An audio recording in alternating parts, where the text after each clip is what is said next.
Tere! Olen Sigrid ja olen jalaraviõde.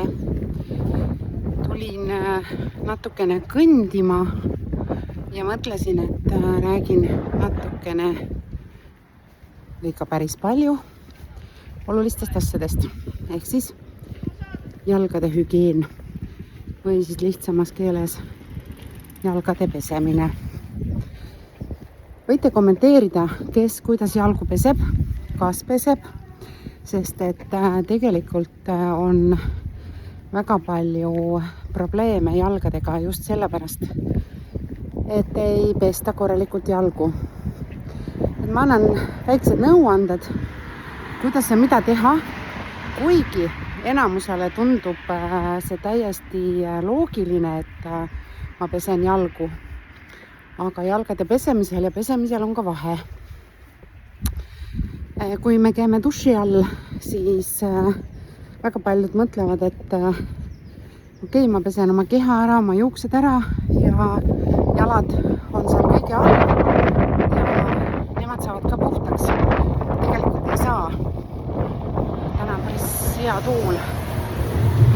Et jalgu peab pesema kõige lõpus seebiga, sellepärast et kõik see, mis ülevalt poolt veega alla uhutakse, ehk siis duši all käimine, seep, naharakud, mustus, mida iganes sealt tuleb, see jääb tegelikult jalgadele ja sellepärast on vaja jalad korralikult ära pesta seebiga ja veega.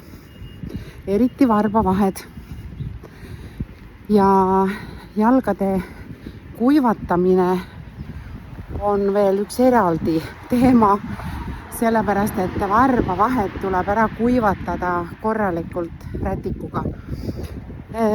Mida see tegelikult võib tekitada? Erinevaid jalgade infektsioone. Praegu minu juurde satub väga palju noori, kellel on sisse kasvanud varbaküüs. Ja üks asi, mis seda tekitab, on kindlasti jalanõud, mis ei ole väga õiged võib-olla. Ja teiseks ei pesta jalgu, sest et kui see väike küünekida, mis jääb lõikamata, teeb naha sisse väikese kriimu, siis kõik mustus, mis sinna jääb, võib tekitada põletikku. Ja enamus, kes minu juurde jõuavad, ongi juba väga tugevas põletikus need sisse kasvanud varbaküüned. Teine asi, jalaseen.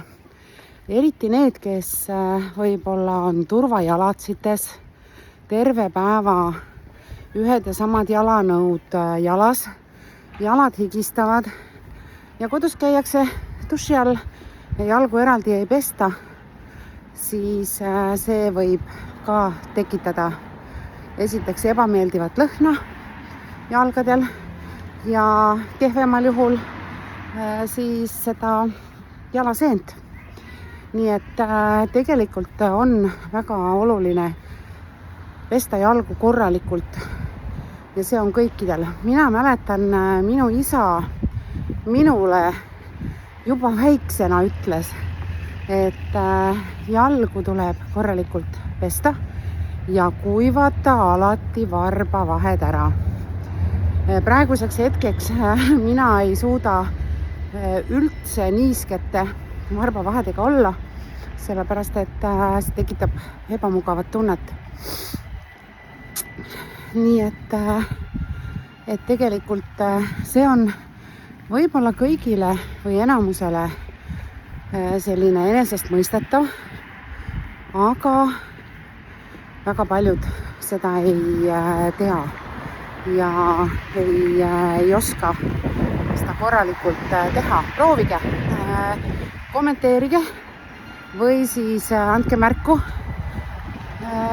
kuidas teil on, kas see on teile loomulik, et te pesete alati jalad ära peale duši all käimist ka seebiga ja varbavahed või siis lasete lihtsalt dušiga ülevalt alla ja kõik, mis sinna jalgadele jääb, jääb sinna jalgadele. Ja kui vahesid veel ei kuivata ka, siis ongi selline koht, kus kohas võib tekkida ebameeldivad asjad. Ühesõnaga, mina tegelikult tahan jätkata nende erinevate õpetustega või nõuannetega. Andke võib-olla ka kommentaaris teada, millistel teemadel te tahate midagi kuulda, sest et minu juures käib inimesi ikkagi seinast seina, lapsed, noored, täiskasvanud, vanemaealised ja kõikidel on erinevad probleemid. Nii et ennetada erinevaid jalaprobleeme saab väga palju kodus ise ära teha. Nii et tehke, proovige, vaadake, kuidas tunne on.